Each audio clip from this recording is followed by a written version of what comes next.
회원 여러분, 그리고 기자 동지 여러분, 반갑습니다.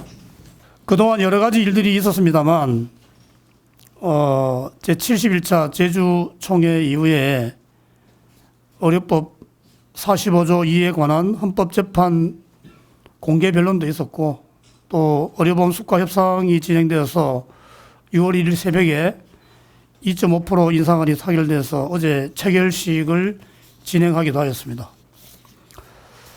마경화 부회장님, 김수진, 김성훈 이사님, 그리고 서울지부의 노영길 이사님께 존경과 감사의 마음을 전합니다. 그리고 제71차 정기대의원 총회에서 협회 기원에 대한 의결이 있었습니다. 1925년으로 결정이 났었고, 이후 협회 역사편찬위에서 두 번의 회의 끝에 생일날을 6월 9일로 하기로 결정했다는 보고를 받았습니다. 그러니까 어제가 협회 생일인 셈인데 인준 절차를 거쳐서 내년부터는 성대한 생일 행사를 기대해도 좋겠습니다. 계절의 여왕이라고 하는 5월에 여러분들을 뵙지 못한 것은 여러분들도 다 잘 알고 계시다시피 협회에 우환이 있어서였습니다. 지금도 여전히 진행 중입니다만 오늘 이 자리에서 한번 되짚어보고자 기자회견을 요청하였습니다. 누구인지는 모르지만 내부 정보 제공자로부터 시작된 경찰청 내사 사건은 오늘은 언급하지 않겠습니다.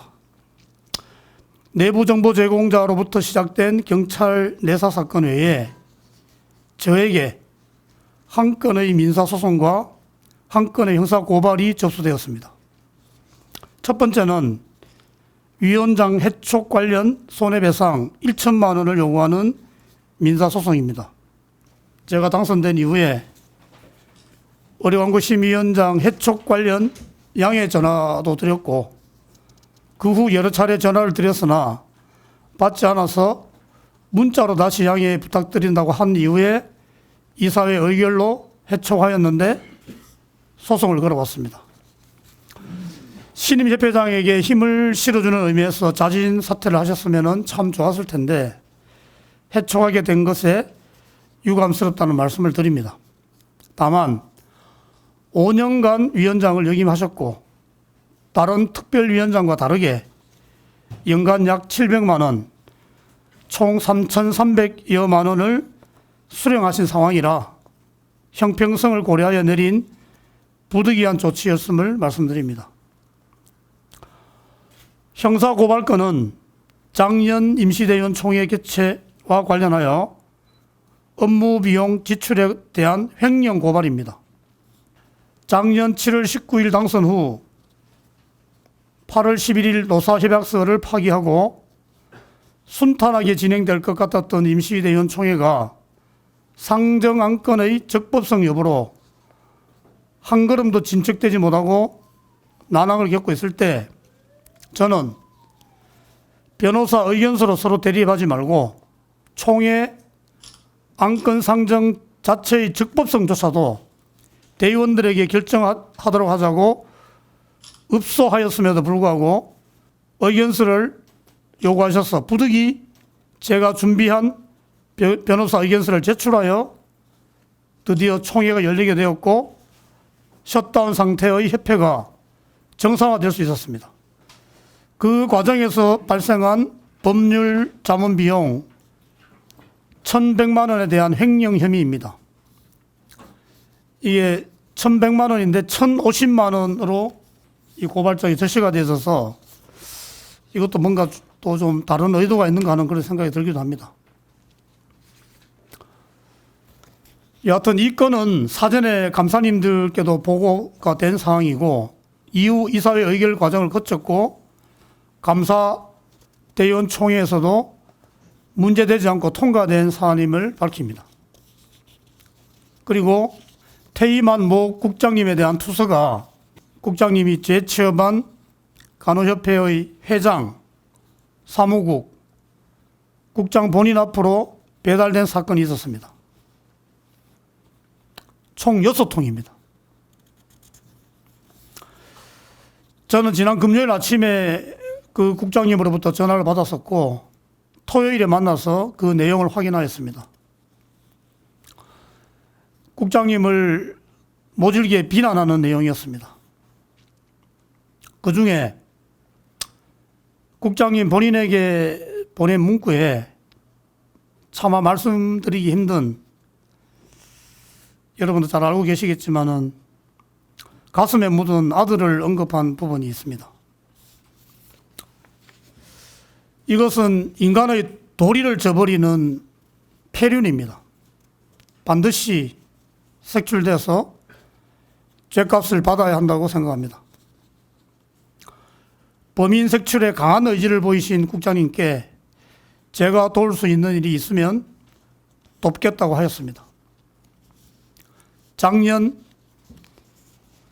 임원 구성 전에 언론사에 보내진 익명투서, 그리고 이번 대의원 총회 전에 각 지부장들께 보내진 익명투서, 이런 투서들은 서로 무관하지 않다고 생각하며 반인륜적 작태를 행한 자들이 꼭 밝혀지기를 희망합니다.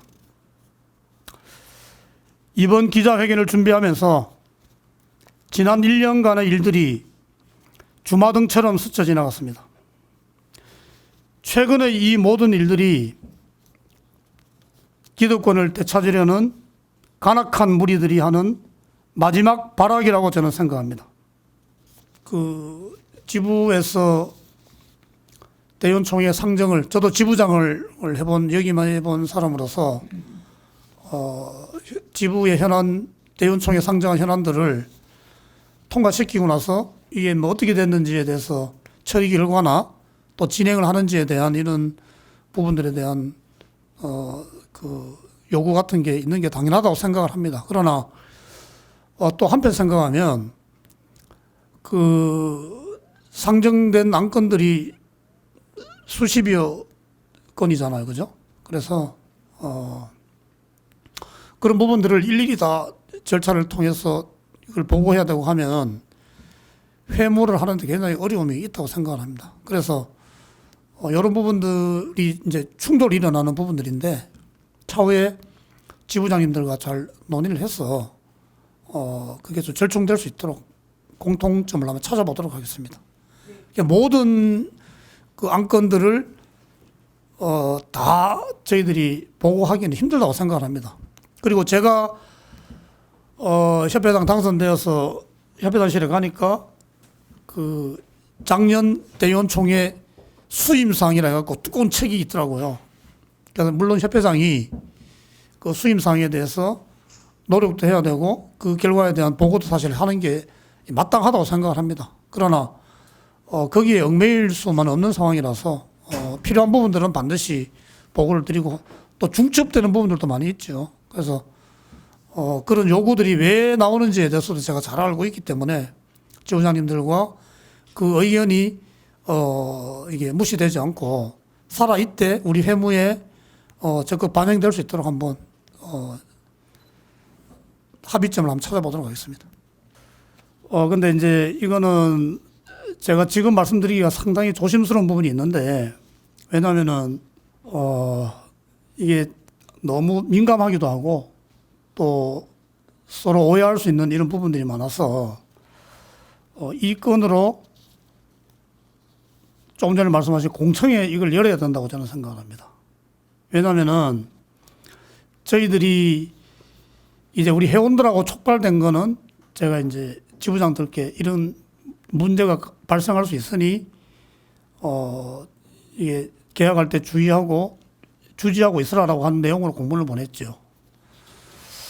그런데 이제 근본적으로는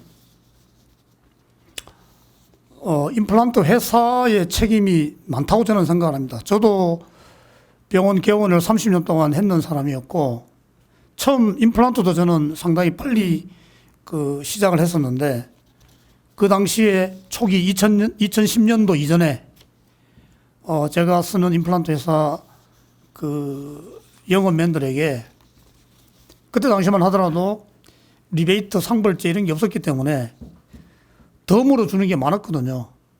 아시잖아요. 해외여행도 보내주고 주식도 막 주고.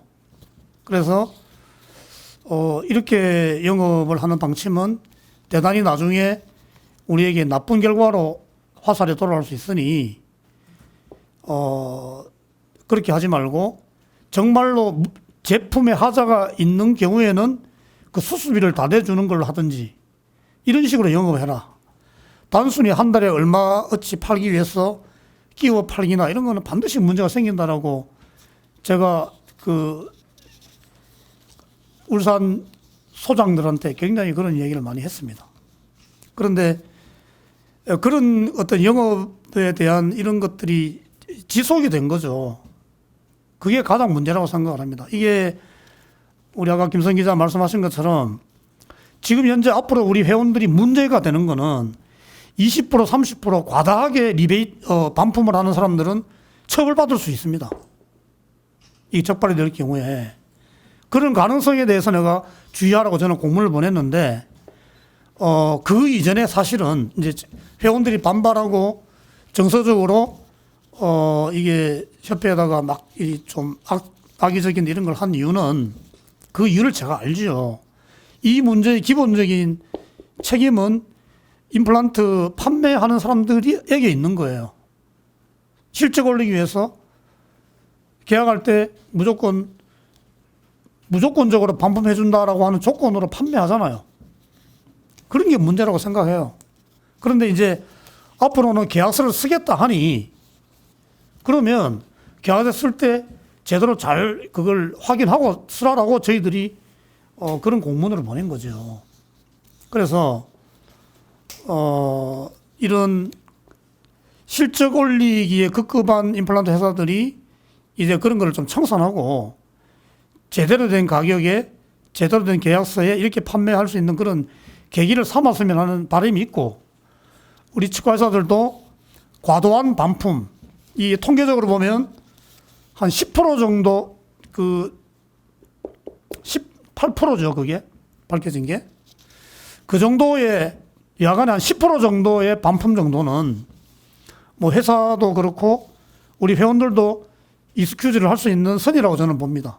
그러나 20% 30% 과다한 반품은 그거는 반드시 문제가 있다고 생각을 합니다. 왜냐하면은 제조회사 측에서도 20, 30% 무조건적으로 반환해 주는 거를 전제로 픽스처 단가에 그게 다 가격이 매겨지는 겁니다. 엄밀하게 말하면. 그렇기 때문에 그런 것까지를 다 익스큐즈를 하라고 한다면 정상적으로 반품을 10% 이내, 3% 이렇게 하고 거의 안 하는 사람들도 있잖아요. 그런 분들이 피해를 보는 상황인 거죠.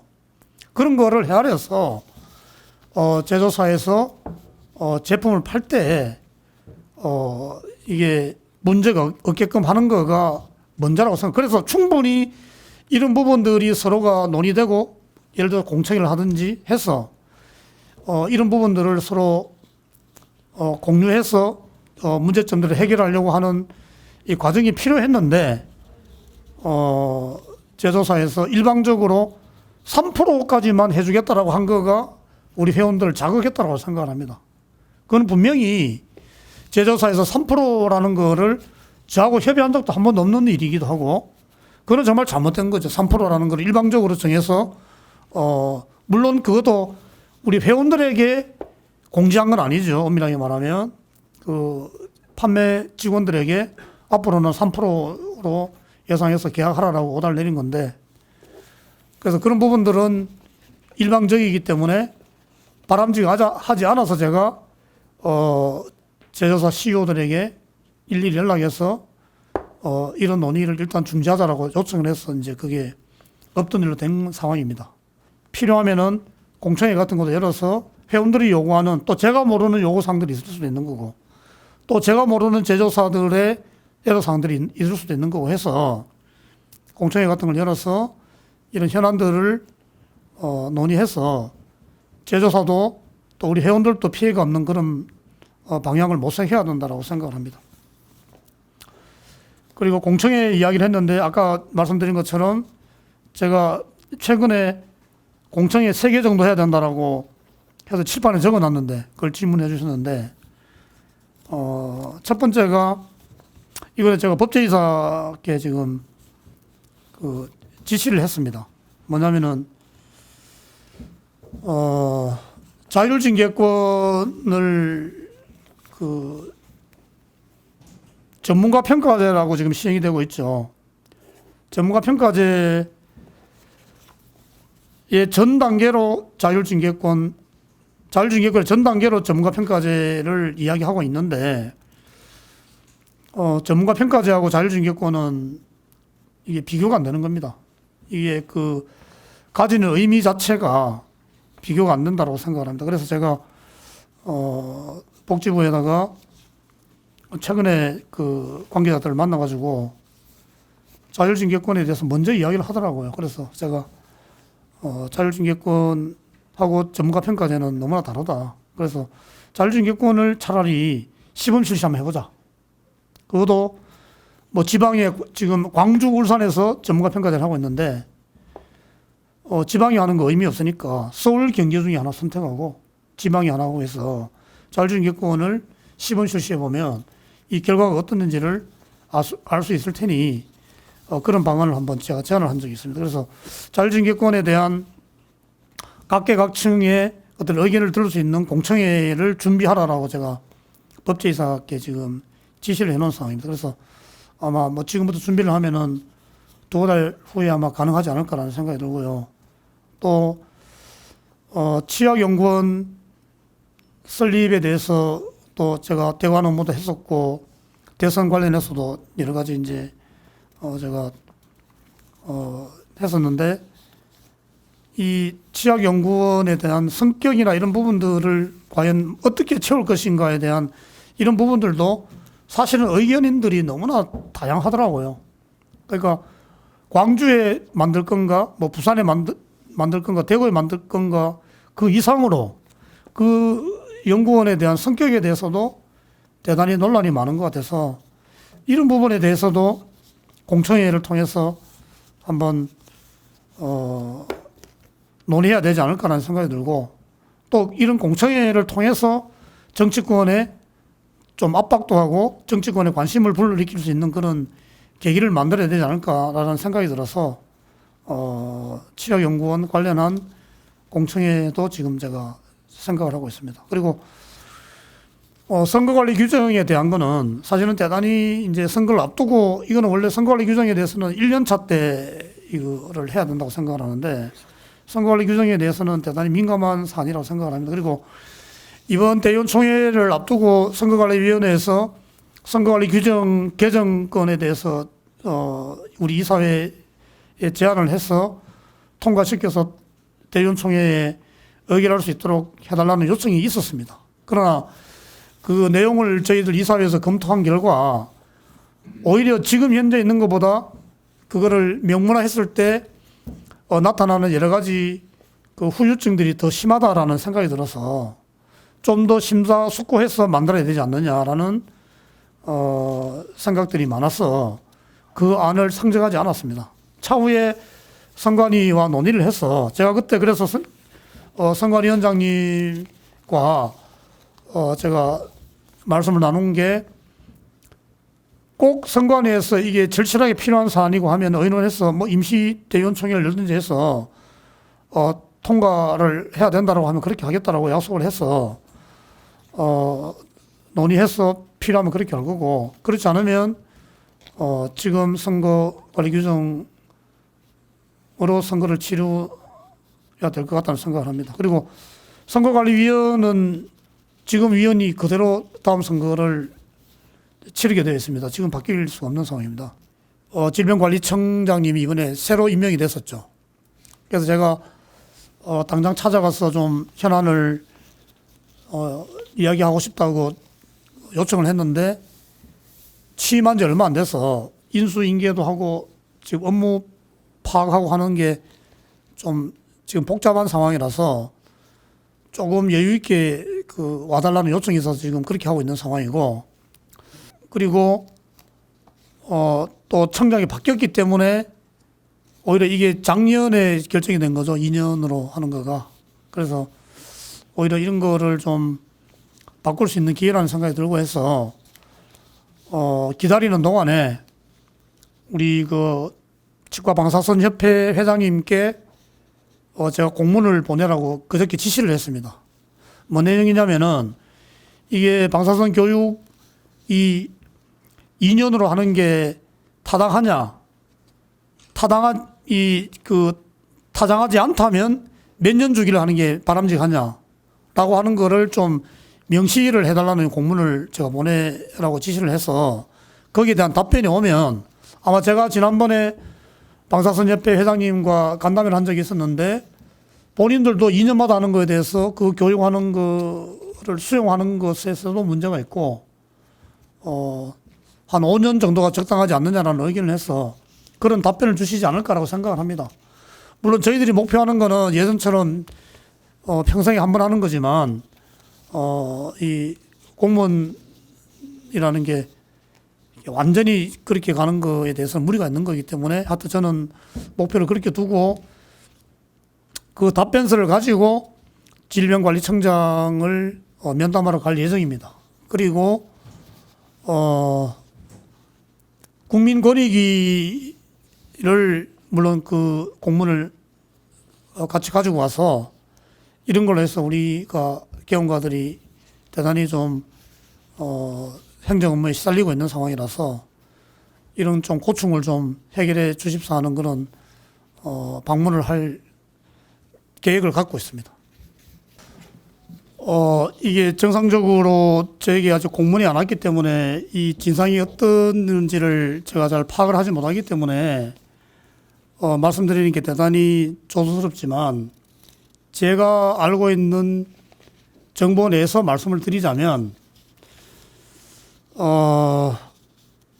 기자님께서 방금 말씀하신 것처럼 이 문제의 본질이 취업 임원 중에 그러니까 우리 박태근 집행부의 모 임원이라는 거죠. 이분이 단톡방에서 이 부분에 대한 거를 소명하라라고 올렸기 때문에 서울시에서 이런 이사회를 열어서 협회에다가 감사 요청을 한다? 그게 옳습니까? 그러면은 우리 임원 협회 임원이 누구든지 뭐 지부에 대해서 이걸 소명하라라고 하면은 그거를 협회에다가 감사 요청을 합니까? 옳지 않잖아요. 그리고 제가 알기로도 이 서울지부 비급여 소송 관련한 법률 비용에 대한 논란은 우리 협회 임원이 이거 밝히라라고 요청해서 불고 터진 게 아니에요. 그렇죠? 그런데 마치 우리 협회 임원이 뭐라고 이야기해서 이렇게 분란이 일어난 것처럼 호도하고 있더라고. 대단히 잘못된 인식이라고 저는 생각을 합니다. 협회장의 입장을 말씀하시라고 해서 말씀을 드리자면 저는 기본적으로 지부의 일은 지부가 알아서 해야 된다고 생각합니다. 협회 임원이 했든 뭐가 했든 지부에도 감사가 있고 이사회도 있고 뭐 대의원 총회도 할 수 있는 상황이잖아요. 거기에서 충분히 소명하고 해명하면 될 일이라고 저는 생각을 합니다. 보직을 주라 안 주라는 그 권한은 협회장이 있는 거예요. 감사가 이렇게 저렇게 할 수 있는 얘기가 아닙니다. 그 협회장의 권한을 침범하는 행위죠. 물론 뭐 그 권유하는 거라고 해서 제가 익스큐즈를 합니다만 왜냐하면 제가 편파적이라 하느냐면 보직을 주지 않는 거에 대한 지적을 하면 그분들이 왜 협회장이 보직을 주지 않는지 그래서 거기에 대한 어떤 책임론이나 이런 것들도 그 이사들에게 물어야 된다고 생각을 합니다. 그래야 공정한 거잖아요. 그래서 대단히 그 보직을 갖지 않는 임원에 대해서 편파적인 감사 보고서라고 저는 생각을 합니다.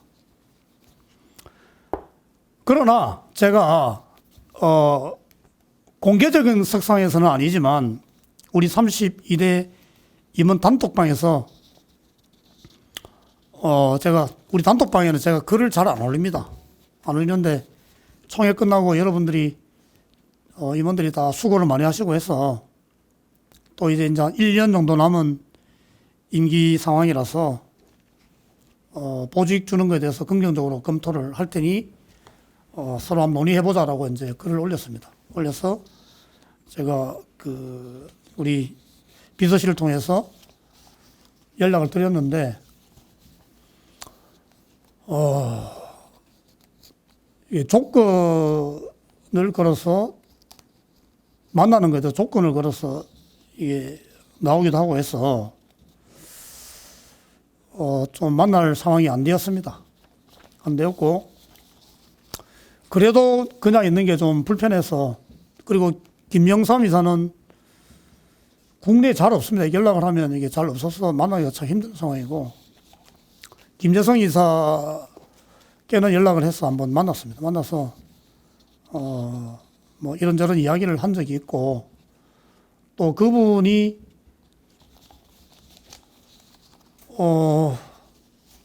여러분들 어떻게 생각하실지 모르지만은 보직을 뭐 어떻게 주고 하는 거는 아까도 말씀드렸지만 협회장의 권한인데 그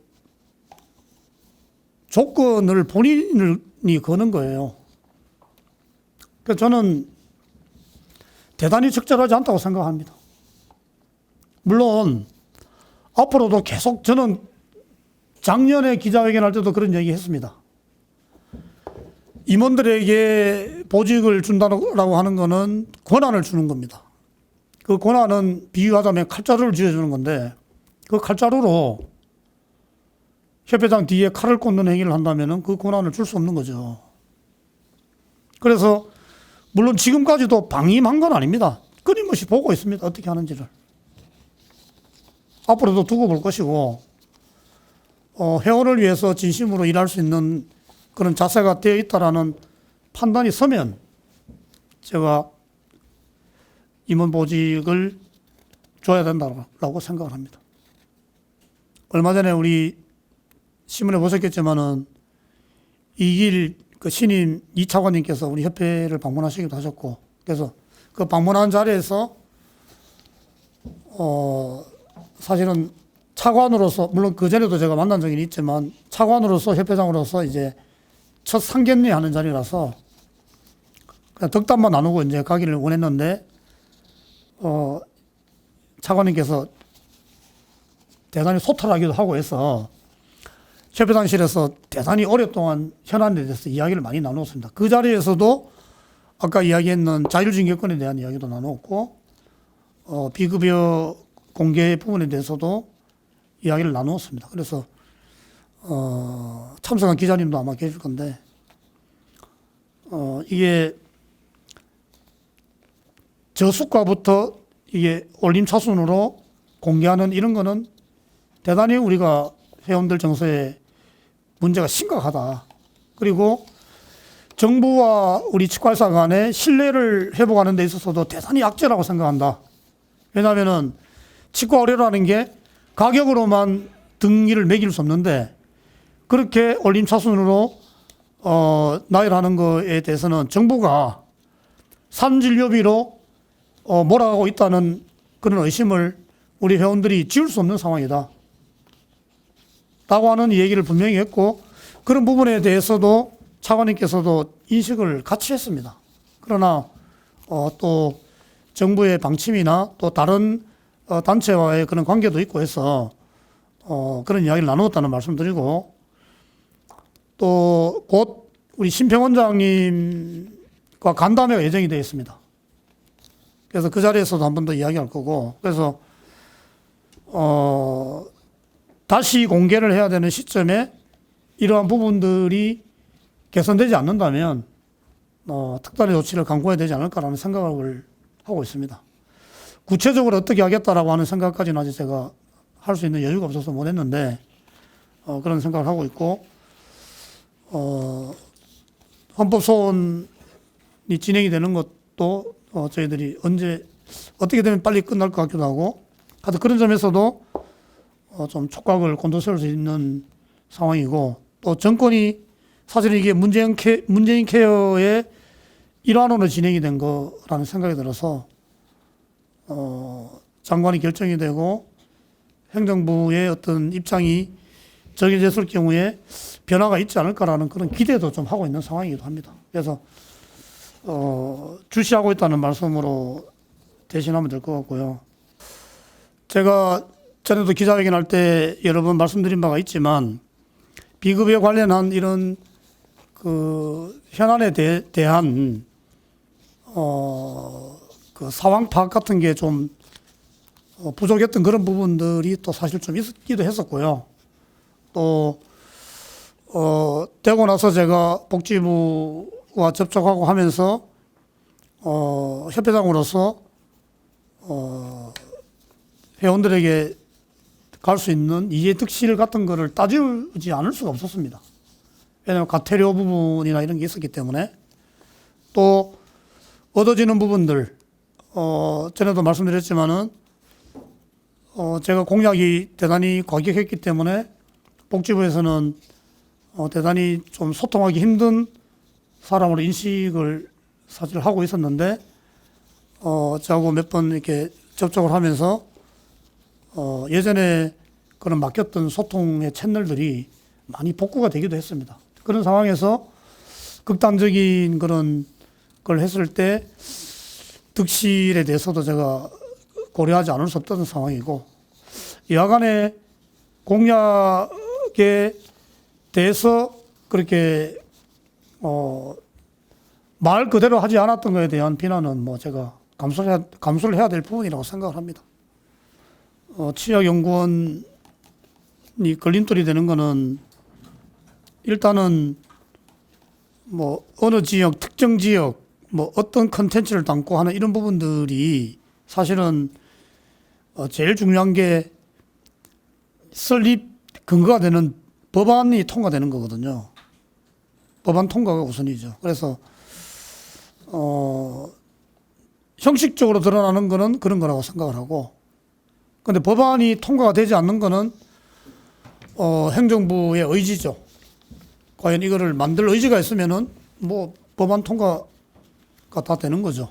그래서 다만 저는 이제 대단히 다행스럽게 생각하는 거는 국회의원들은 대부분 이거 그 설립하는 거에 대해서는 대부분 다 인식을 하고 있는 거가 대단히 다행스러운 건데, 다만 아까 말씀하신 것처럼 한의학연구원 같은 경우에 성과물이 없으니까 이게 새로운 어떤 국책연구원을 만드는 거가 이게 타당한가라고 하는 예산상의 그런 문제점들이 큰 걸림돌이라고 생각을 합니다. 그래서 저는 이번에 대통령 선거 때에도 이 부분들에 대한 그 대통령 공약으로 제안을 드린 바가 있고,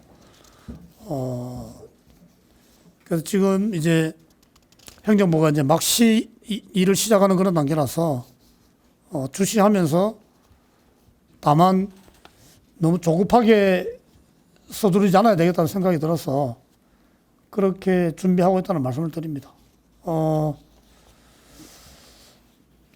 특정 지역에 해야 되겠다라고 하는 그 열정이나 지역 지자체의 그런 관심도는 대단히 증폭되어 있는 게 어떻게 보면은 우리로서는 다행이기도 한 일이기도 하죠. 관심이 그만큼 많다는 거고, 그게 한의학연구원과 다르게 이거는 대단한 아웃풋을 내고 수 있다라고 하는 그런 인식이 돼 있다는 반증일 수 있기 때문에, 그래서 조금 더 열심히 한번 노력하면 되지 않을까라고 생각을 하고 있습니다. 이게 서울시 치과의사회 소송단에서 맡고 있는 이런 변호사분들이 좀 맡기기에 미덥지 않거나 그런 의미에서 제가 우리 협회가 추가 의견을 내겠다라고 하는 게 아니고, 이거는 이제 이 기회가 지나가면은 영원히 기회가 없는 겁니다. 그래서 우리가 할 수 있는 한에 모든 것을 동원해서 할 수 있는 한에 모든 이 전력을 집중해서 소기의 목적을 달성할 수 있는 이런 거를 해야지, 제가 직무유기를 안 하는 거라는 그런 절박함 심정에서 이런 걸 한다라고 이해를 해 주시면 좋겠습니다. 그래서 제가 아까도 이 결과에 대한 공은 서울시가 갖고 가는 거에 대해서 제가 이의를 달지 않겠다고 했습니다. 우리가 공과를 논할 수 있는 상황이 아닙니다.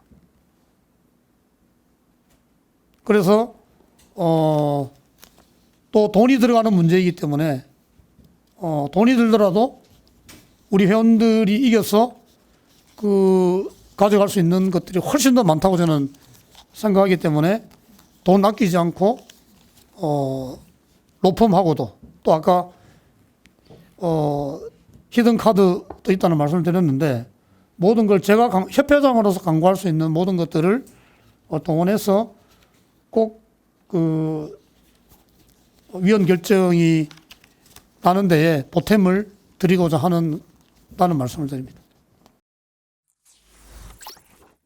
치의신보 TV